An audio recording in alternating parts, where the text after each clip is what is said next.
Salut à toutes et à tous les amis, on se retrouve pour la review de Survivor Series Wargames 2024 et donc pour ouvrir le show, on a eu le Wargames féminin, donc l'équipe de Liv Morgan, Raquel Rodriguez, et on avait aussi dans l'équipe Tiffany Stratton, Nia Jax et Candice LeRae contre l'équipe de Bianca Belair, Bayley, Naomi, Rhea Ripley et Io Sky. Franchement, ce match, je vais pas vous mentir, quand je vous dis que je n'attendais pas énormément de ce match, franchement, le match il a été d'une bonne qualité, hein, je vais pas vous mentir en vous disant que ce match a été nul ou quoi que ce soit. Je vois beaucoup de youtubeurs ou autres ou de personnes râler, mais franchement, là, j'ai apprécié comment la WWE a construit ce match, surtout dans cette structure Wargames métallique qui était très très destructrice, donc ça a été quand même assez intéressant de voir ça. Malheureusement, j'ai envie de vous dire, le résultat de ce match ne me convient pas forcément. Je me suis malheureusement planté dans mon pronostic, mais j'ai quand même eu d'autres pronostics bons, et heureusement d'ailleurs que j'en ai eu des bons aussi, mais celui-là était d'une piètre qualité, ce pronostic-là. Mais en tout cas, le match, je l'ai apprécié jusqu'à, on va dire, à peu près l'arrivée de Rhea Ripley qui a un peu fait n'importe quoi, excusez-moi l'expression, à un moment donné durant le match. Donc je vais pas vous mentir que quand elle est arrivée, ça s'est fait un petit peu détruire par les heals, bien évidemment, avant de reprendre la main à un moment. Tiffany Stratton qui a tenté d'utiliser sa mallette, ça ne lui a pas souri, bien évidemment, parce que Yoska est arrivé avec un extincteur finalement, donc Liv Morgan va se retrouver en difficulté face à Rhea Ripley qui va lui faire un riptide dur de la troisième corde et donc remporter le match pour son équipe. Donc Rhea Ripley, Naomi, Bianca Belair, Bayley et Io Sky remportent la victoire. Bon, est-ce que vous trouvez ça crédible que les championnes perdent et que la championne Liv Morgan prenne le pitch? Je trouve ça totalement stupide, c'est lourd et lassant de voir Rhea Ripley mis en avant à ce point-là. Franchement, j'en ai ras-le-bol. J'en ai marre que Rhea Ripley soit utilisée et Liv Morgan soit prise un petit peu pour une gamine, une mauvaise catcheuse dans l'histoire. Triple H fait n'importe quoi avec elle et ça commence à me taper vraiment sur le que Triple H force trop avec Rhea Ripley, que Rhea Ripley n'avait pas forcément besoin de ce type de victoire. Ça lourd, lassant et du grand n'importe quoi que Rhea Ripley fasse le tomber sur Liv Morgan, ça la décrédibilise complètement et la ridiculise également. Donc on verra dans les prochaines semaines ce que Triple H fera avec sa chouchoute de Rhea Ripley. J'ai rien à dire sur Naomi, Bianca Belair, Bayley et Sky qui ont livré une performance hors du commun, mais que Rhea Ripley, Liv Morgan, c'est le bazar, il y en a ras-le-bol. J'ai l'impression que la WWE fait. Enfin, bref, passons à la suite, sinon je vais câbler contre Rhea Ripley, mais déjà à Raw, je râlerai encore une fois, bien évidemment. Ensuite, après, donc, on a eu le match pour le titre des États-Unis entre LA Knight et Shinsuke Nakamura, donc le tout nouveau, le mystérieux Shinsuke Nakamura, qui franchement a livré une performance qui m'a épaté. Enfin, franchement, je m'attendais pas du tout à ce type de performance d'un catcheur comme Shinsuke Nakamura, qui vient à peine de revenir, et je crois que c'était, ouais, c'est ça, c'était son second match depuis son retour dans le ring.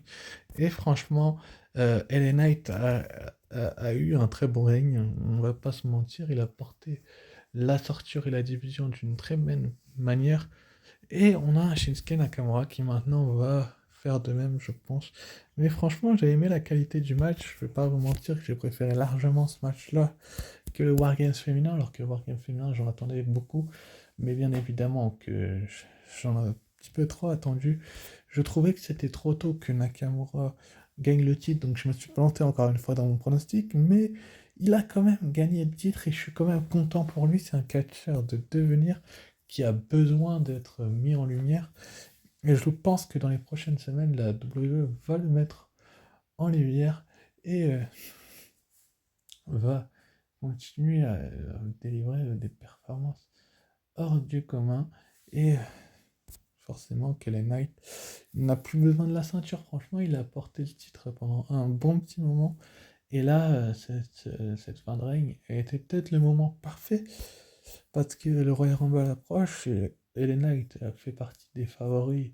Et enfin, en tout cas, il y a des rumeurs comme quoi il fait partie des favoris, on ne sait pas trop pourquoi. Mais quand même, il a fait une bonne année, les Knight, en 2024. On va voir si 2025 sera d'une bonne qualité. Mais en tout cas, donc voici votre nouveau champion des États-Unis, Shinsuke Nakamura, avec le titre. Donc on va voir ce que ça va donner par la suite du côté du prochain SmackDown pour Shinsuke Nakamura. Mais je suis quand même heureux de le voir champion et de le voir. Ça reste un point positif de le voir sur les devants de la scène dans les prochains SmackDown, bien évidemment. Donc après, on a eu le triple menace pour le titre intercontinental entre Braun Breaker, Ludwig Kaiser et Sheamus. Franchement, j'ai beaucoup aimé comment la WWE a construit ce match. Et comment je peux expliquer ça? Je disais donc qu'on a eu un super match avec Braun Breaker, Sheamus et Ludwig Kaiser. La décision d'Adam Pearce de booker ce triple menace était une excellente, voire une très très bonne décision de la part de la WWE. Ils ont fait un bon choix en bookant ce match, je ne vais pas vous mentir, la WWE. Et en plus de faire ce bon choix-là, ils ont fait gagner là parfait l'homme de la situation, on va dire ça comme ça, parce que Braun Breaker a vraiment besoin de cette victoire pour consolider son règne.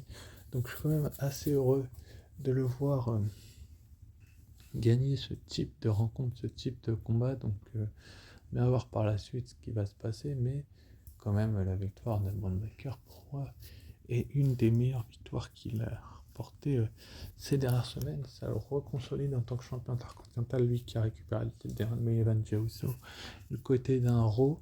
Donc c'est quand même une bonne chose de voir un champion intercontinental vraiment mis en avant. On va voir dans les prochaines semaines, dans les prochains Raw, qui va le défier pour Saturday Night Main Event. Je pense qu'il va remettre son titre en jeu, enfin un des deux champions de Midcard remettra son titre en jeu du côté de Saturday Night Main Event. Mais on va bien voir ce qui va se passer. Le match a été d'une excellente, voire d'une très très bonne qualité, je vais pas vous mentir les amis, et donc voilà quoi. C'était vraiment une très très bonne chose.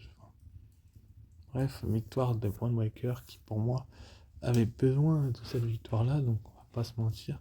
C'est pas grave si on m'entend en double, mon doublon. Donc Braun Breaker, là c'est vraiment un champion consolidé et qui va avoir un règne assez solide, je pense. C'est quand même une bonne chose, donc on va ensuite passer à la chose.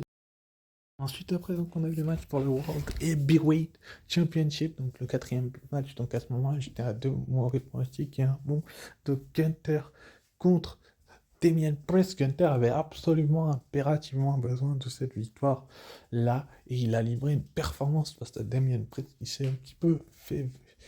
On va dire qu'il a pris le dessus assez tôt, Damien Priest, mais qui s'est un petit peu voilé la face parce que franchement, comment Gunther a repris la main à un moment donné en s'acharnant sur le bras de Damien Priest, était une excellente décision de la part des officiels de la WWE.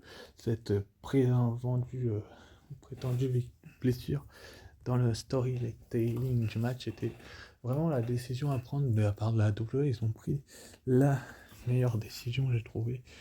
La performance de Gunther et de Damien Priest est d'une très très bonne qualité. Gunther qui est un champion qui est à nouveau, on va dire, à peu près crédible, surtout du côté de son show, parce que à Crown Jewel, il a perdu contre Cody Rhodes, donc côté de la WWE, c'est mort, mais du côté de Raw, en tout cas, il est crédible, il a quand même réussi à battre deux fois dans la même année le même adversaire en la personne de Damien Priest, qui est un cogneur, un bagarreur, et pas n'importe quel lutteur. La performance de Gunther et Damien Priest a été hors du commun. Franchement, j'ai beaucoup aimé ce match.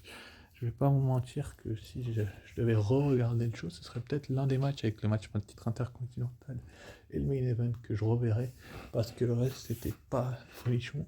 Mais franchement, quand même, en plus que Gunther s'acharne sur le bras de Damien Priest, le pauvre Damien Priest a eu, comment dire, d'autres adversaires, d'autres ennemis qui se sont un petit peu mêlés de son match.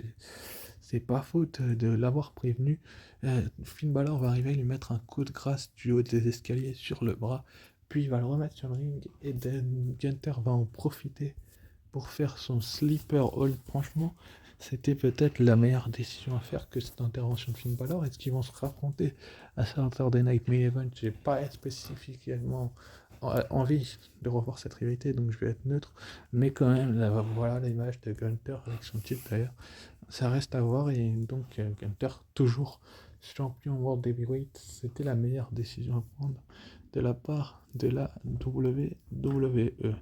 Donc C'était donc la Bloodline OG, donc celle de Roman Reigns, Sami Zayn, Jimmy et Jey Uso, et le Best in the World CM Punk contre la Bloodline de celui original, ouais, la Bloodline, la New Bloodline, Jacob Fatu, Tama Tonga, Tongaloa, Solo Sikoa et Big Bronson Reed. Franchement, on a eu une bagarre, une bataille que j'ai trouvé hors du commun de la part de la WWE. Donc c'était quand même une bonne chose de la part de la WWE de faire ce type de bataille-là.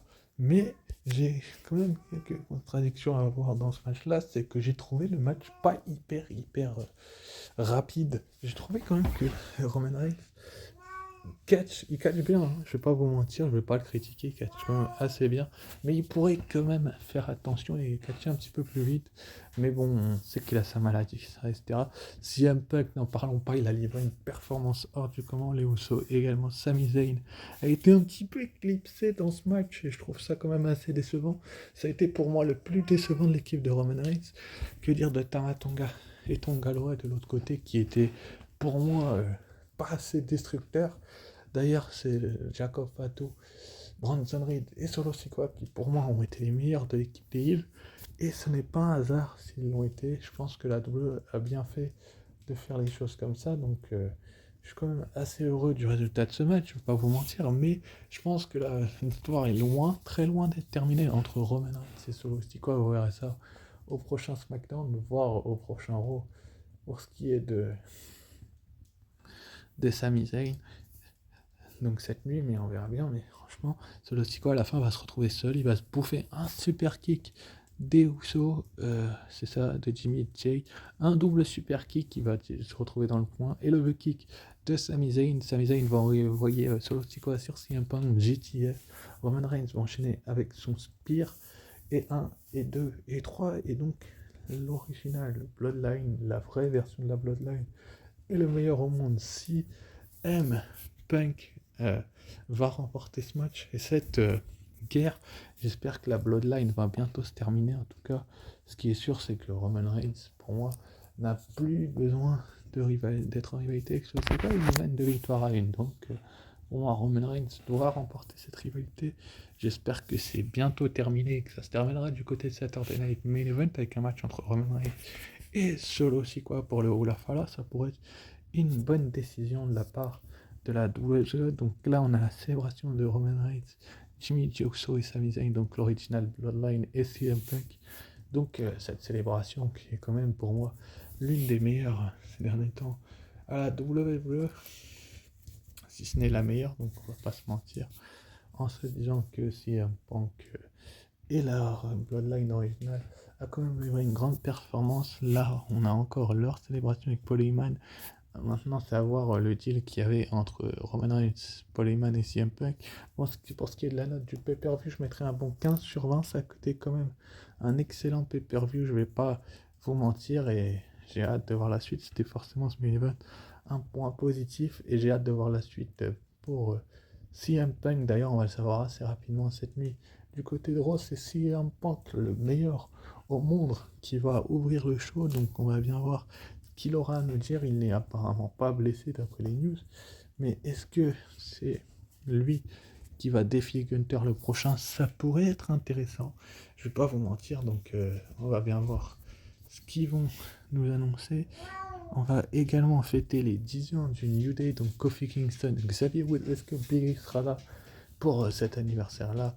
Je ne sais pas du tout, mais ça va être assez intéressant de la part de la WWE de faire ce type de match là avec le 10 ans du New Day. Donc on va bien voir ce qu'ils vont faire. La WWE avec Kofi Kingston, Xavier Woods, est-ce que Biggie va être là? Ils vont les reformer pour défier Judgment Day.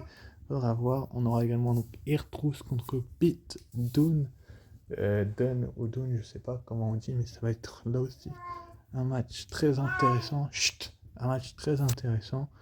Et le type de match que la WWE a peut-être besoin de livrer, excusez-moi pour le bruit, besoin de livrer. Donc on va bien voir ce que la WWE va faire. On aura également donc Liv Morgan et Raquel Rodriguez qui vont affronter donc Damage Control, Dakota Io Sky, pardon, et Kairi-Sane et Io Sky, qui est l'aspirante numéro 1 de Liv Morgan, l'affrontera-t-elle à Saturday Night Main Event? On nous l'annoncera sans doute cette nuit. Et on aura le premier triple menace pour le tournoi pour le titre intercontinental féminin. Donc Dakota Kai contre Shayna Baszler contre Katana Chance. Ça va être une rencontre à ne pas louper. Ce Raw de cette nuit n'est pas à louper d'ailleurs. N'hésitez pas à liker, commenter et partager si ce n'est pas déjà fait. La review de Raw se retrouvera demain pour la vivre ensemble. Et donc le prochain rendez-vous sera Saturday Night Main Event sur NBC le 14 décembre aux États-Unis si vous voulez le voir, et mardi en France le 17 décembre. Donc n'hésitez pas à liker, commenter et partager si ce n'est pas déjà fait. Et à demain pour la review de Raw. Ciao, bye et à très vite.